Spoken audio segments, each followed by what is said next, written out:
दोस्तों नमस्कार। हमारे YouTube चैनल पर आप सभी का हार्दिक स्वागत है। दोस्तों, एक बार की बात है, शंकर जी और पार्वती जी आपस में वार्ता कर रहे थे। पार्वती जी ने कहा, आप जिसको परेशान करते हैं उसको परेशान किए जाते हैं, उसको गरीब बनाए जाते हैं, मतलब गरीब को और गरीब बना देते हैं, और जो अमीर होता है उसको और अमीर बना देते हैं। ऐसा क्यों आप करते हैं? शंकर जी ने उनके प्रश्न को स्वीकार कर लिया, एक्सेप्ट कर लिया। कुछ दिनों के बाद उन दोनों की एक यात्रा होती है, पैदल दोनों लोग जाते हैं। गर्मी का सीज़न होता है, पार्वती जी को थकान आती है, और एक पेड़ होता है आम का, और उसके पास कुआं होता है। पार्वती जी की वो जगह रमणीक लगी और उन्होंने कहा, यहाँ एक विश्राम कर लिया जाए, फिर आगे चला जाएगा।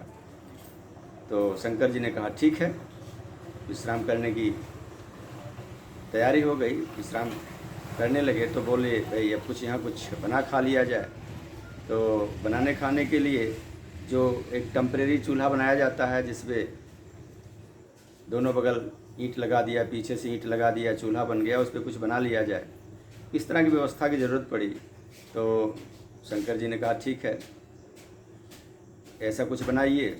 तो पार्वती जी जो है देखती हैं अगल बगल, तो एक दूसरी तरफ एक कुआं पड़ा है, जो थोड़ा कुआं उजड़ा था, कुछ ईंट उसकी उजड़ी हुई थी।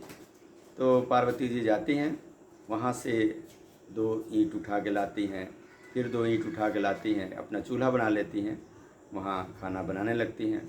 तो शंकर जी ने कहा, देखा, जो बेचारा उजड़ा था पहले से, उसको आपने और उजाड़ दिया, और जो बना था इसके पास और ला कर रख दिया, इसको और संवार दिया। आप भी तो वही काम किए जो हम करते हैं। तो पार्वती जी को बात समझ में आ गई कि जो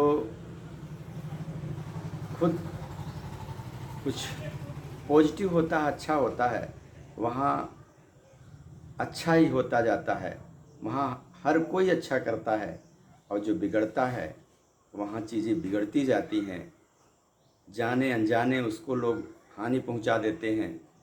इस वजह लोगों को ज़रूरत है अपने को बनाए रखने के लिए, अपने को मेंटेन करने के लिए, अपने को सुसज्जित करने के लिए, तो भगवान उस पर कृपा करते हैं। दोस्तों, धन्यवाद।